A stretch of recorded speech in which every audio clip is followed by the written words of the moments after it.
Hello friends, welcome to our channel Maths Wala Suraj Mato. As you all know, we have started with the Okta playlist. In the first video, we have seen like how to create a free developer account. In the second video, we went through the dashboard of Okta, and today we are going to see how can you manage user and group.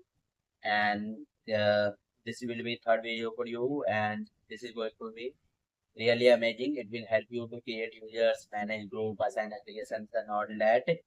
So let's start with it.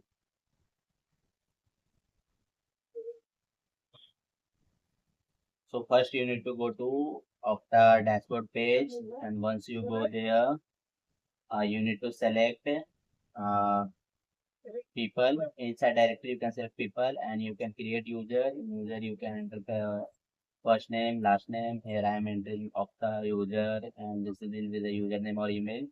I will recommend you to use your valid email because you need to reset your password and all that. So it will help there. And I will set a password. I will enter the password here, and once I'm entered it, and after that I will save it. Once it will save. So user is created, and one thing I need to do is that activate the user. So I will activate here.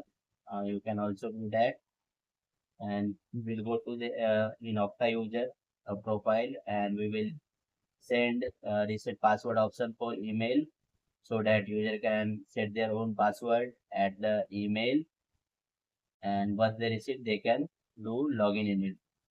So after reset of password, I'm trying with the same account which I have created now, and we will try to log in here. So next I will enter my password here, and after that I will click on it, verify.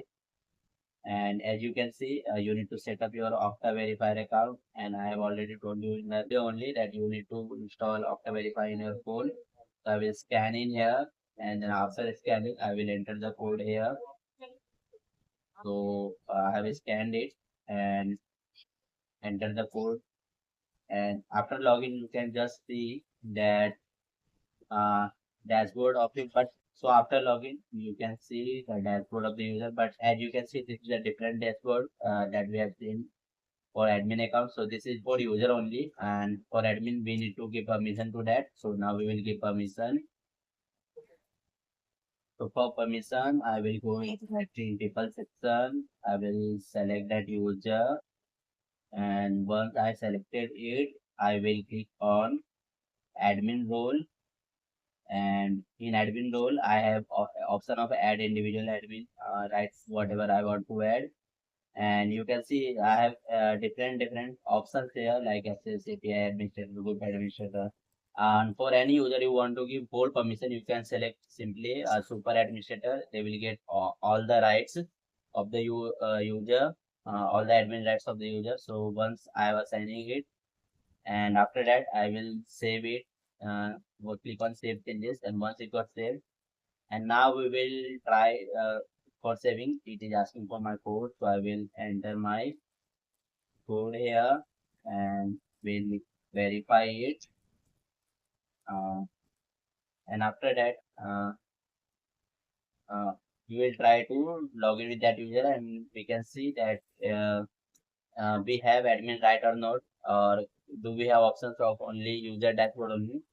So we'll log out from this my main account, and now I will try to log in with the new account I have created.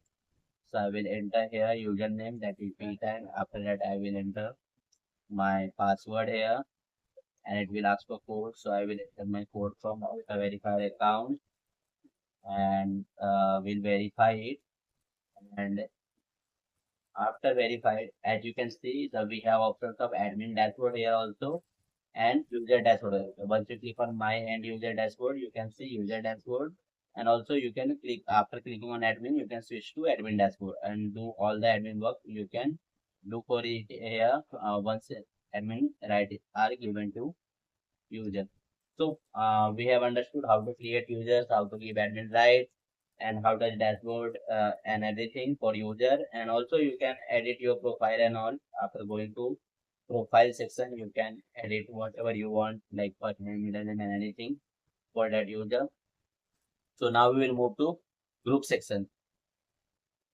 So for group, we will go to, as you can see in directory only, we have option of group. So I will click here. And for group I mainly use for suppose we have created one application and I don't want to assign it to different people one by one. So I can simply assign it with group. Simple one group I will assign and all the users in the group they will have access of that application and that we will see in upcoming videos. So for creation of group, you just need to create a group, and once you have created, as you can see, one group is by default there, that is everyone. In everyone, all the users listed will be there. And for new group, you need to create it. So we will create one group. We'll click on add group, and we'll name it. Suppose for now, I am naming it as Okta users and Okta demo users, and we'll give description same Okta demo users. And once we have created the group, so once I have created the group, as you can see Okta demo user here, I need to assign this group to you. So I will have option of assign people here. So I will click on it. So as you can see, I have this plus icon. After clicking on it, user will be assigned to the group. So click on both for all the two users. And after that, when we check the group, we will have these two users here. So as you can see in Okta demo user, we have two people and I have assigned two user here. So we have understood how can you manage your user and group, and this will be going to really important for your organization for managing users and group. And in the next upcoming videos, we will see how can you create applications of Okta, OIDC, SAML, and all that. And apart from it, we will also see in depth many configurations of Okta that you are going to use. So I hope you have understood the whole video, and if it give any benefit to you, you need, like it help you to avoid documentation work and you can optimize your work with this video, then please do like, subscribe, and share. Thanks for watching this video.